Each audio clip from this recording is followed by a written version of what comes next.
পৃষ্ঠা 121। বুতন তাঁর গ্রন্থে এই ধর্মকলহের বিস্তৃত বিবরণ দিয়েছেন। তিনি বলেছেন, ঠিস্রং দেচানের রাজ্যকালে চীনা পুরোহিতরা রাজার বৌদ্ধ মন্ত্রীদের বিশেষ সহায়তা করতেন। সামিয়ে বিহার প্রতিষ্ঠার পরেও তাদের কার্যকলাপ অব্যাহত থাকল। শান্তরক্ষিতের আকস্মিক মৃত্যুর পরে পাল ইয়ং বা শ্রী ঘোষ সামিয়ে বিহারের আচার্য হলেন। সেই সময়ে রাজমন্ত্রী সালনাং মন্ত্রিত্ব ত্যাগ করে ভিক্ষুক ব্রত গ্রহণ করলেন ও রাজধানী ছেড়ে চলে গেলেন। সেই সুযোগে চীনা মহাযানী হোসাংদের প্রাধান্য খুবই বেড়ে গেল।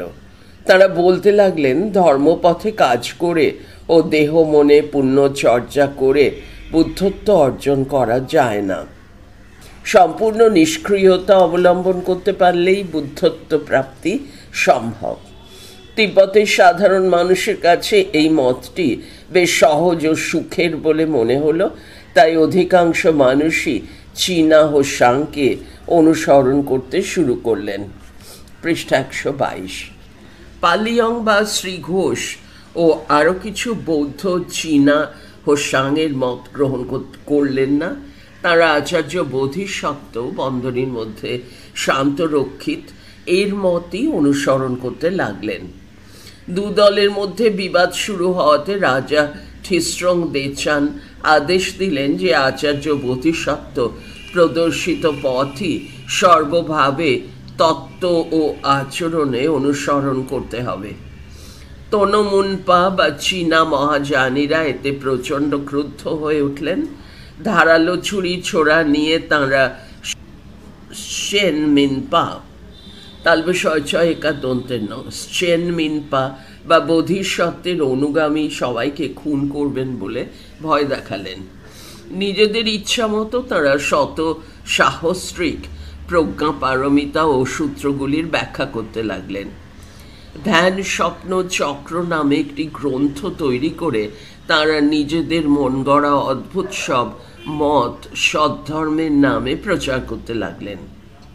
এইসব ঘটনায় বিচলিত হয়ে রাজা ঠিস্রং দেচান মন্ত্রী সালনাং বা জ্ঞানেন্দ্রকে তার নিভৃত ধ্যান থেকে ফিরিয়ে আনলেন। চীনা হোসাংয়ের মতের বিরুদ্ধে শান্তরক্ষিতের মতবাদকে সুপ্রতিষ্ঠিত করবার জন্য ভারত থেকে শান্তরক্ষিতের শিষ্য কমলশীলকে আমন্ত্রণ করা হলো। কমলশীল তিব্বতে এলেন। তখন চীনা হোসাংদের সঙ্গে শান্তরক্ষিতের শিষ্যদের এক ধর্মীয় বিতর্কের আয়োজন করা হলো। মহাযান ধর্মের তত্ত্ব ও দর্শনকে কেন্দ্র করে এক মহাবিতর্ক সভা অনুষ্ঠিত হলো। চীনা হোসাংয়ের বক্তব্যের বিরুদ্ধে কমলশীল প্রথমে বললেন।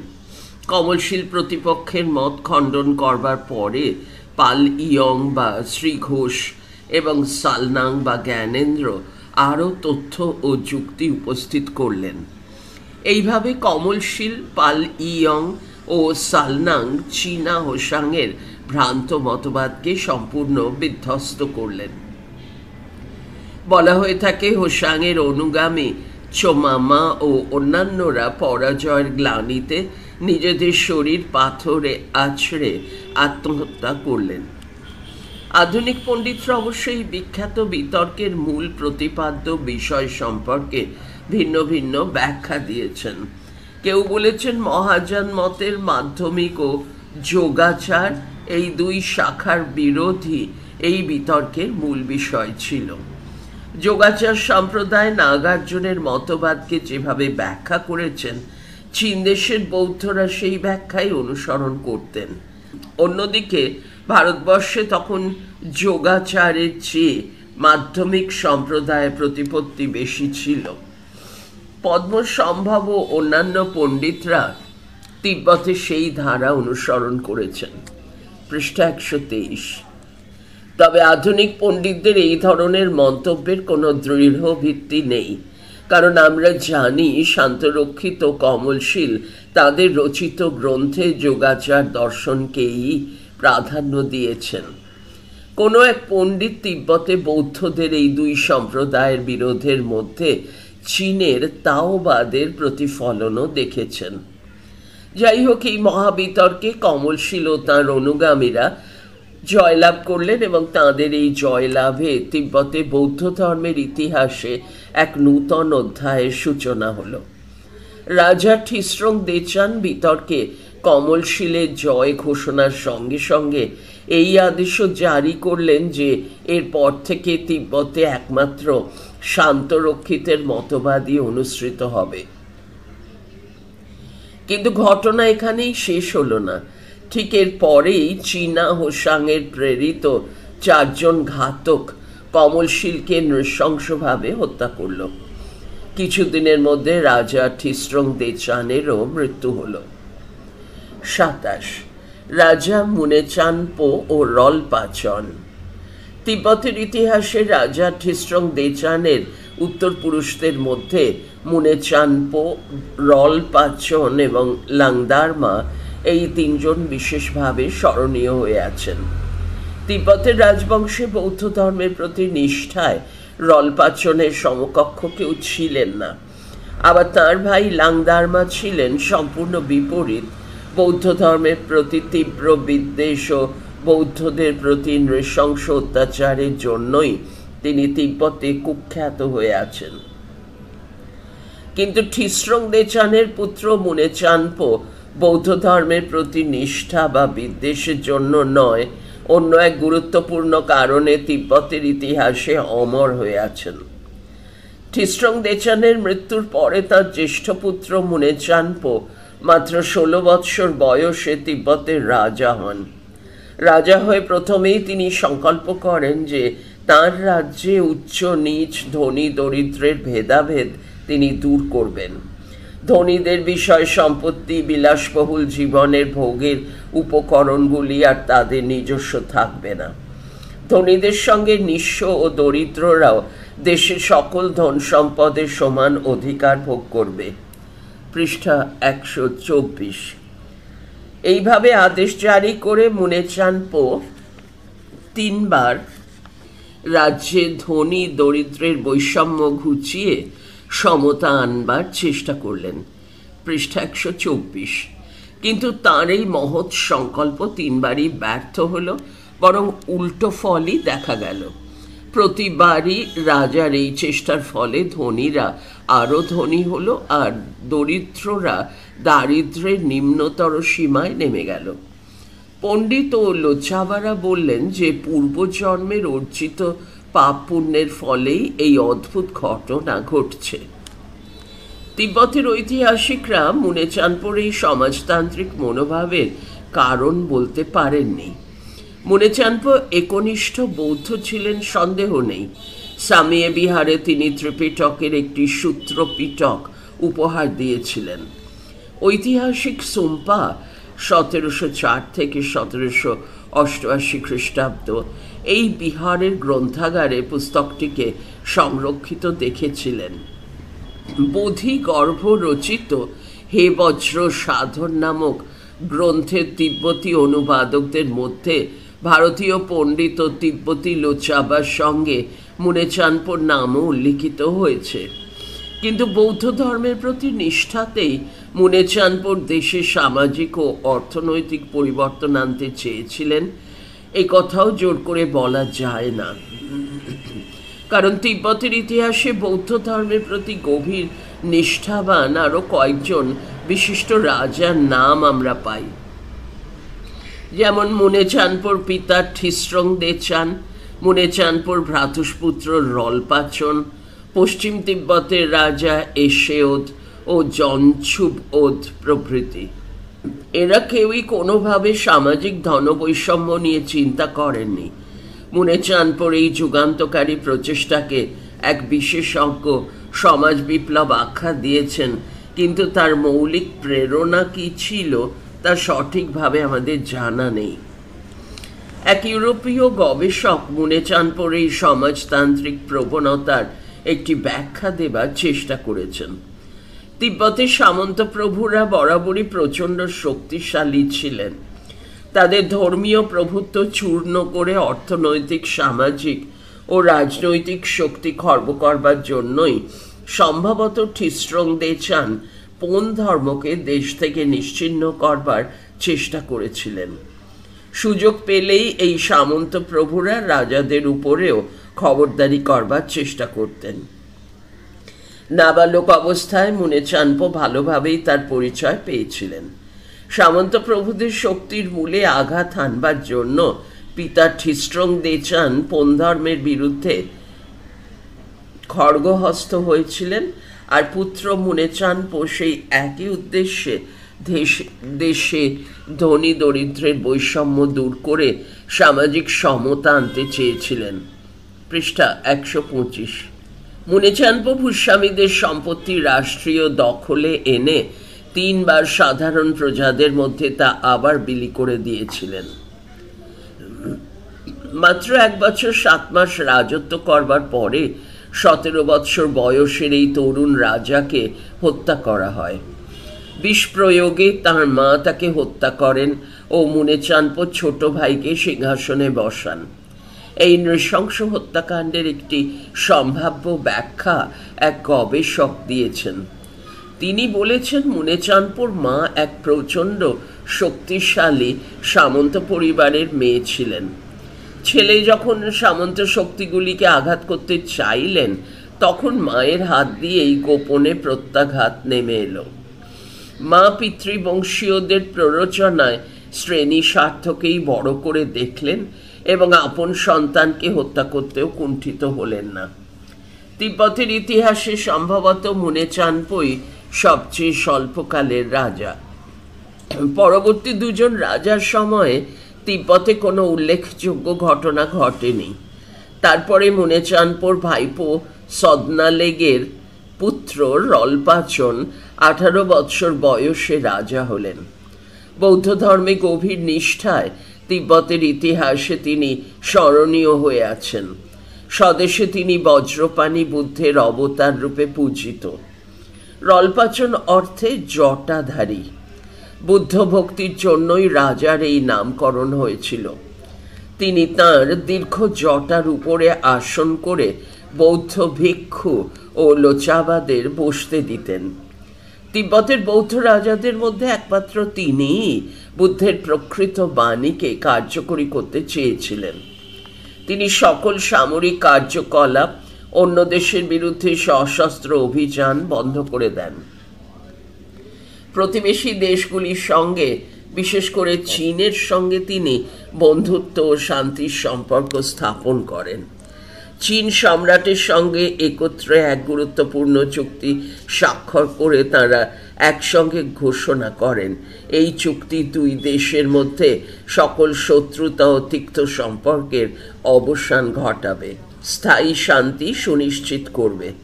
এই চুক্তির ফলে তিব্বতের মানুষরা তিব্বতে ও চীনের মানুষরা চীনে নিরুপদ্রবে বাস করবে। ত্রিরত্ন, বোধিসত্ত্বগণ, চন্দ্র, সূর্য, গ্রহ, নক্ষত্র সকলকে সাক্ষ্য করে এই চুক্তি সম্পাদিত হল। চীন ও তিব্বত এই প্রতিবেশী 2টি রাষ্ট্রের মধ্যে দীর্ঘদিন ধরে যে যুদ্ধ চলছিল, 822 খ্রিস্টাব্দে সম্পাদিত এই চুক্তির ফলে তার অবসান ঘটে। পৃষ্ঠা 126। এই 2 দেশের মধ্যে এর আগে যেসব শান্তি চুক্তি হয়েছিল তা কোনো সময়েই দীর্ঘস্থায়ী হয়নি, কিন্তু তিব্বতের রাজতন্ত্র যতদিন বজায় ছিল, রলপাচনের এই চুক্তিও ততদিন বলবৎ ছিল। একই সঙ্গে রলপাচন দেশে বৌদ্ধ ধর্মকে শক্তিশালী করবার উদ্যোগ নিলেন। তিনি একটি 9 তলা মন্দির নির্মাণ করলেন। তার সর্বোচ্চ 3টি তল কাঠের, মধ্যের 3টি তল ইটের ও নিচের 3টি তল পাথরের। উপরের 3টি তলে বৌদ্ধ শাস্ত্র, মূর্তি, চৈত্য ইত্যাদি রাখা হলো। মধ্যের 3টি তলে পণ্ডিত ও লোচাবাদের স্থান করা হলো। নিচের 3টি তল রাজকাজে ব্যবহারের জন্য নির্দিষ্ট হলো। বৌদ্ধ ভিক্ষুরা দেশে বিশেষ সম্মান পেলেন এবং প্রতি বৌদ্ধ সন্ন্যাসীর প্রয়োজন মেটাবার জন্য মাথাপিছু 5 জন গৃহস্থ কর দেবেন। রাজা এই আদেশও জারি করলেন। এই সময়ে ভারতীয় গ্রন্থসমূহ অনুবাদেরও সুষ্ঠু ব্যবস্থা নেওয়া হয়। তার পূর্বপুরুষ ঠিস্রং দেচানের সময়ে গুরু বোধিসত্ত্ব বা শান্তরক্ষিতের নির্দেশে তিব্বতী লোচাবার বহু ভারতীয় গ্রন্থ তিব্বতীতে অনুবাদ করেন। এই গ্রন্থ অনুবাদে তাঁরা যে সাহিত্যিক ভাষা ব্যবহার করেছিলেন, প্রথম অনুবাদের আড়ষ্টতা অসুবিধার জন্য সেই ভাষা তিব্বতের মানুষের কাছে সহজবোধ্য হল না। এছাড়া সেই সময় চীন, লি ও সাহর প্রভৃতি বিভিন্ন দেশের ভাষা থেকে বহু গ্রন্থ অনুবাদ করা হয়েছিল। এই অনুবাদগুলি সাধারণ মানুষের কাছে দুর্বোধ্য ছিল। রলপাচন বুঝলেন এই অনুবাদের পদ্ধতি বদলানো দরকার। সঠিক অনুবাদের জন্য তখন অবিলম্বে ব্যবস্থা নেওয়া হলো। এক রাজা দেশে বলা হলো জিন মিত্র, সুরেন্দ্র বোধি, শিলেন্দ্র বোধি, বোধি মিত্র প্রভৃতি অপরান্তের গুরুবৃন্দ তিব্বতের রত্নরক্ষিত, ধর্মতাশীল প্রভৃতি পণ্ডিতরা এবং জ্ঞান সেন, জয় রক্ষিত, মঞ্জুশ্রী বর্মন প্রভৃতি সুদক্ষ অনুবাদকরা একত্রে মূল সংস্কৃত গ্রন্থগুলি তিব্বতী ভাষায় অনুবাদ করবেন। সেই নির্দেশ মতো নূতন উৎসাহে অনুবাদের কাজ শুরু হলো। স্থির হলো সর্বান্তিবাদীরা যা জানেন না এমন হীনজানি গ্রন্থসমূহ এবং গুহা মন্ত্র ইত্যাদি অনুবাদ করা হবে না। পূর্বের অনুবাদগুলিও নূতন করে সম্পাদন করা হলো।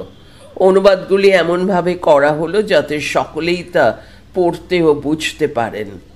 মূল গ্রন্থগুলিও তার অনুবাদসমূহ বর্ণানুক্রমিকভাবে সাজিয়ে তার একটি পূর্ণাঙ্গ গ্রন্থ তালিকা প্রস্তুত করা হলো।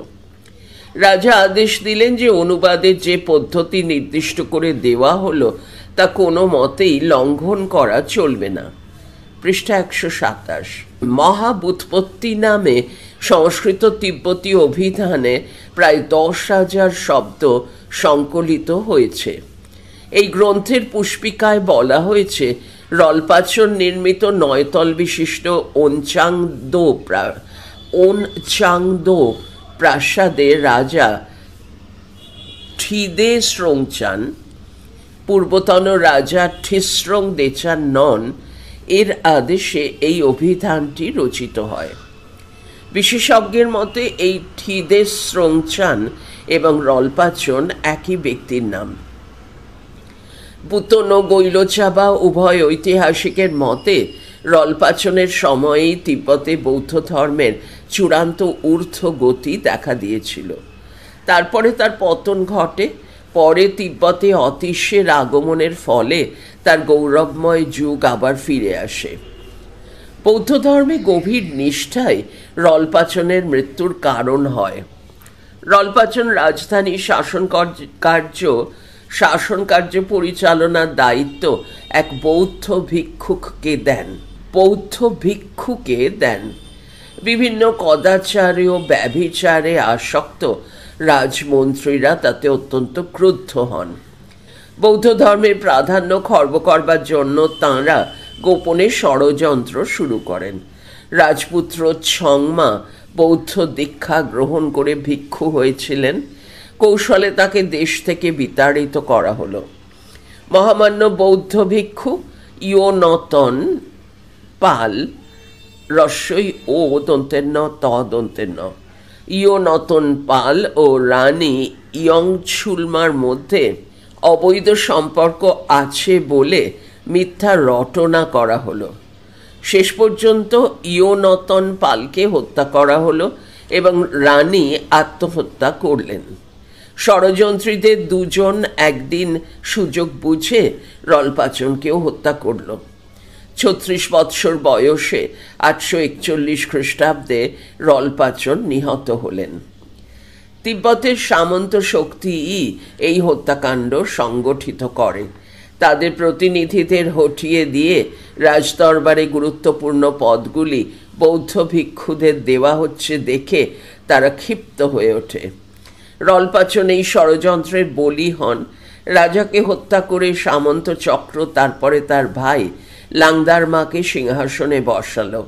লাংদারমার অন্ধ বৌদ্ধ বিদ্বেষ তিব্বতের ইতিহাসে সুবিদিত। পৃষ্ঠা 128। লাংদারমা। বিভিন্ন ঐতিহাসিক ও লাংদারমার এই অন্ধ বৌদ্ধ বিদ্বেষের বিভিন্ন কারণ দেখিয়েছেন। কেউ কেউ এই বিদ্বেষের মধ্যে দেশের প্রাচীন পোন ধর্ম ও বহিরাগত বৌদ্ধ ধর্মের সংঘর্ষের প্রতিফলন দেখেছেন, কিন্তু এই সংঘর্ষের মূল কারণ সম্ভবত ধর্মীয় নয়, সামাজিক ও রাজনৈতিক। তিব্বতে একসময় ক্ষুদ্র বৃহৎ কতকগুলি সামন্ত বংশের প্রাধান্য ছিল। তিব্বতের প্রথম সম্রাট স্রোংচান গাপোর পিতা নামরি স্রোংচান এই সামন্ত শক্তিগুলিকে একত্র ও ঐক্যবদ্ধ করবার চেষ্টা করেন। এই সামন্ত বর্গই ক্রমে দেশের রাজশক্তির প্রধান ভিত্তি হয়ে ওঠে। স্রোংচান গাম্পো, ঠিস্রোং দেচান প্রভৃতি শক্তিশালী রাজারা সিংহাসনে আসীন হয়ে এই সামন্ত প্রভুদের ক্ষমতা সংযত করেছেন, সন্দেহ নেই। কিন্তু অন্যান্য রাজাদের দুর্বলতার সুযোগ নিয়ে এই সামন্ত প্রভুরা বারবার মাথা তুলে আধিপত্য বিস্তার করতে চেয়েছেন। বারবার তাই তিব্বতের সামন্ত শক্তির ও রাজশক্তির মধ্যে তীব্র সংঘর্ষ দেখা দিয়েছে। এই সামন্ত শক্তির একটি বড় অংশ দেশের প্রাচীন ধর্ম পোন মতবাদকে রাজশক্তির বিরুদ্ধে অস্ত্র হিসাবে ব্যবহার করেছে। রাজশক্তি ও পাল্টা হাতিয়ার হিসাবে বৌদ্ধ ধর্মকে প্রাধান্য দিতে চেয়েছে। এই সংঘর্ষের শিকার হয়েছেন রলপাচন ও মুনেচানপো। তিব্বতে বৌদ্ধ ধর্মের ভীষণতম শত্রু লাংদারমার এক ভয়ঙ্কর চিত্রই তিব্বতের ঐতিহাসিকরা দিয়েছেন। তারা বলেছেন রাজমন্ত্রীদের মধ্যে রলপাচনের শত্রু যারা ছিল তারাই লাংদারমার হয়ে ক্ষমতা দখল করল। দেশ থেকে বৌদ্ধ ধর্মকে নির্মূল করবার জন্য তারা অবিলম্বে সব রকম ব্যবস্থা নিল। যে সকল শিক্ষা প্রতিষ্ঠানে বসে লোচাবা ও পণ্ডিতেরা সংস্কৃত গ্রন্থ অনুবাদ করেছিলেন সেই গৃহগুলি ভেঙে দেওয়া হলো। ফলে অনুবাদের কাজ বন্ধ হয়ে গেল। লাংদারমা যখন সাবালক হলেন তখন সাক্ষাৎ শয়তান এসে যেন তার উপর ভর করল। পুতন বলেছেন, রাজা হই লাংদারমা আদেশ জারি করলেন বৌদ্ধ ভিক্ষুদের সবাইকে সন্ন্যাস জীবন ছাড়তে হবে। যারা সন্ন্যাস ত্যাগ করতে চাইলেন না তাঁদের তীর্থনুক, দামামা, তম্বুরা দিয়ে সাজিয়ে শিকারীর পেশা নিতে বাধ্য করা হলো। যারা অমান্য করলেন তাদের হত্যা করা হলো। সম্রাট স্রোংচান গাম্পোর চীনা পত্নী যে শাক্যমুনির মূর্তিটিকে তিব্বতের সঙ্গে করে এনেছিলেন, পৃষ্ঠা 129, সেটিকে স্থানচ্যুত করবার চেষ্টা করা হলো, কিন্তু মূর্তিটিকে সরানো গেল না। তখন বালু দিয়ে মূর্তিটিকে ঢেকে দেওয়া হলো। মন্দিরের দরজাগুলি ইট গেঁথে বন্ধ করে দেওয়া হলো। বন্ধ দরজার গায়ে রাজাদেশে মদ্যপানরত ভিক্ষুদের ব্যঙ্গচিত্র আঁকা হলো। সামিয়ে, রামোছে প্রভৃতি বিখ্যাত বৌদ্ধ বিহারগুলিরও একই অবস্থা হলো। ধর্মবিশ্বাসীরা বিহারগুলির গ্রন্থাগারে রক্ষিত গ্রন্থসমূহ ধ্বংসের হাত থেকে রক্ষা করবার জন্য কাছাকাছি পাহাড়ে লুকিয়ে ফেললেন। গৈলোচাবা বলেছেন, লাংদারমা পানাসক্ত ও দুশ্চরিত্র ছিলেন। তিব্বতে তখন প্রচণ্ড অশান্তি দেখা দিল। পাহাড় ভেঙে পড়ল, নদীগুলি উজানে বইতে লাগলো, চারিদিকে দুর্লক্ষণ দেখা গেল। গোটা রাজ্যটাই যেন ভেঙে টুকরো টুকরো হবার উপক্রম হলো। লাংদারমা স্বয়ং বুদ্ধ ও তাঁর ভক্তদের অশ্রাব্য ভাষায় নিন্দা করতেন। পাপিষ্ঠ লাংদারমার চেহারাও ছিল ভীষণ। মাথায় তার দুটি শিং ছিল, চুল দিয়ে কৌশলে তা ঢেকে রাখা হতো। তার নাম থেকেই হয়তো তার মাথায় একজোড়া শিং এর কল্পনাটি এসেছে, কারণ তিব্বতী লাং কথাটির মানে বৃষ বা বলদ।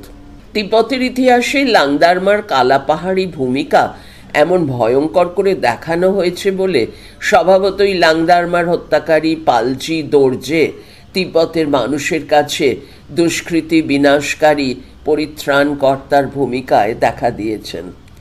এই হত্যা কাহিনী শুধু যে ইতিহাস গ্রন্থেই স্থান পেয়েছে তা নয়, তিব্বতে এই কাহিনী অবলম্বনে অনুষ্ঠিত মুখোশ নাট্য ইত্যাদিও খুবই জনপ্রিয় হয়েছে। লাংদারমার হত্যাকাণ্ডের বিস্তৃত বিবরণকে সংক্ষেপ করলে জানা যায়, শূন্য থেকে সাধু পালজি দর্জের কাছে দেবীর আদেশ নেমে এলো, পাপাচারী লাংদারমার অত্যাচার থেকে দেশকে রক্ষা করো। পালজি দর্জে তখন লাংদারমার হিংস্র কার্যকলাপের ফলে স্বদেশের দুর্গতির কথা জানলেন। প্রতিশোধ নেবার জন্য তিনি প্রস্তুত হলেন। প্রথমে তিনি একটি সাদা ঘোড়ার গায়ে কালো রং মাখিয়ে তাকে কালো করলেন। তারপর সাদা ও কালো এই দুই রঙের একটি লোমের কোট পরে তার সাদা দিকটা বাইরে রেখে গায়ে দিলেন। ঘোড়ায় চড়ে তিনি রাজদর্শনে গেলেন। পৃষ্ঠা 130। রাজার সম্মুখে এসে তিনি নত হলেন, যেন মাটিতে বসে প্রণাম করছেন এমন ভাব করে হাঁটু মুড়ে ধনুকটি বাঁকালেন। রাজা ভাবলেন পালজি দর্জে সত্যই প্রণাম করছেন। আরও নত হয়ে পালজি দর্জে শটটির নিশানা ঠিক করলেন। তৃতীয়বার নত হয়ে তিনি শটটিকে জ্যামুক্ত করলেন। অব্যর্থ লক্ষ্যে শটটি রাজার পক্ষ ভেদ করল। পালজি দর্জে রাজাকে বললেন, আমি কৃষ্ণ দানব ইয়াগের দুর্বৃত্ত রাজাকে হত্যা করতে হলে এইভাবে করা উচিত বলে তৎক্ষণাৎ ঘোড়ায় চড়ে তিনি স্থান ত্যাগ করলেন। চারিদিকে রব উঠল, রাজাকে খুন করা হয়েছে, খুনিকে ধরো ধরো। পালজি দর্জে জোর কদমে ঘোড়া ছুটিয়ে মিনাগ হ্রদে এসে পৌঁছলেন। হ্রদের জলে ঘোড়াটিকে ধুয়ে তার কালো রং তুলে সাদা করলেন। লোমের কোটটিকে উল্টে নিয়ে সাদা দিকটি বাইরে দিলেন। বললেন, এখন আমি শূন্যের শ্বেত দানব বলে পালিয়ে যেতে লাগলেন। কেউ তাকে ধরতে পারল না। যাই হোক, লাংদারমা দেশ থেকে বৌদ্ধ ধর্ম নিশ্চিহ্ন করতে চেয়েছিলেন, তার সেই ইচ্ছা সাময়িকভাবে পূর্ণ হয়েছিল। তিব্বতে বৌদ্ধ ধর্মের পুনরভ্যুদয়। লাংদারমা শাসনকালকে তিব্বতের ইতিহাসের সবচেয়ে অন্ধকারাচ্ছন্ন পর্যায় বলে বর্ণনা করা হয়। তিব্বতের ঐতিহাসিকদের বিবরণ অনুসারে এই সময়ে তিব্বতের পালচু বড়ি বিহারের 3 জন বৌদ্ধ ভিক্ষু লাংদারমার অত্যাচারের কথা শুনে বিহারের বৌদ্ধ শাস্ত্র সমূহ খচ্চরের পিঠে চাপিয়ে অনেক দূরে চলে যান। আমদোতে গিয়ে তাঁরা গেবা রপসলের সাক্ষাৎ পান। তিব্বতে বৌদ্ধ ধর্মের পুনরভ্যুদয়ে গেবা রপসলের বিশিষ্ট ভূমিকা আছে। গেবা রপসল জলমুশিক বর্ষ বা 892 খ্রিস্টাব্দে জন্মগ্রহণ করেন। 3 জন তিব্বতী ও 2 জন চীনা ভিক্ষু একত্র হয়ে তাকে বৌদ্ধ ধর্মে দীক্ষিত করেন। 49 বৎসর বয়সে গেবা রপসল দন্তিক পর্বতে যান ও সেখানে বসবাস শুরু করেন। জীবনের শেষ 35 বৎসর তিনি সেখানেই কাটান। এই অঞ্চলে তিনি বহু মন্দির ও স্তূপ নির্মাণ করেন। তিনি যে 10 জন তিব্বতী তরুণকে বৌদ্ধ দীক্ষা দেন, তিব্বতে বৌদ্ধ ধর্মের ইতিহাসে এদের নাম বারবার উল্লিখিত হয়েছে। পৃষ্ঠা 131। ঐতিহাসিক গৈলোচাবা এই প্রসঙ্গে বলেছেন, জলস্য বর্ষে অর্থাৎ 1042 খ্রিস্টাব্দে অতীশ দীপঙ্কর শ্রীজ্ঞান যখন তিব্বতে আসেন, তখন গেবা রপসলের এই 10 জন শিষ্যের মধ্যে একজন ইয়োশে লোডোয় জীবিত ছিলেন। তিব্বত পরিভ্রমণের সময় অতীশ যখন মধ্য তিব্বতে আসেন, তখন ব্রমতোনপা তাঁর সম্মানে এক বিরাট সংবর্ধনার আয়োজন করেন। সেই সংবর্ধনা অনুষ্ঠানে ইয়েশে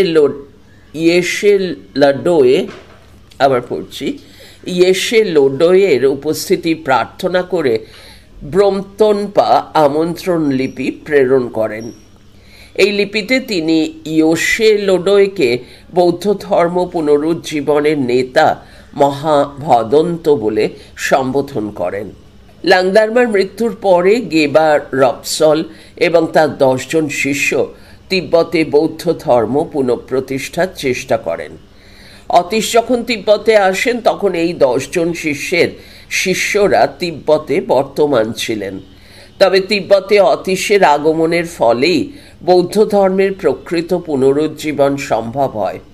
সেই কারণে তিব্বতে ঐতিহাসিকদের কাছে অতীশের তিব্বত পদার্পণের ঘটনাটি বিশেষ গুরুত্ব পেয়েছে এবং তাকে ভিত্তি করে তাঁরা স্বদেশে বৌদ্ধ ধর্ম প্রচারের পরবর্তী পর্যায়েও নির্দিষ্ট করেছেন। পড়া চলছে পরের ফাইলে 30 ধর্মরাজ ও এশেওদ বা জ্ঞানপ্রভ।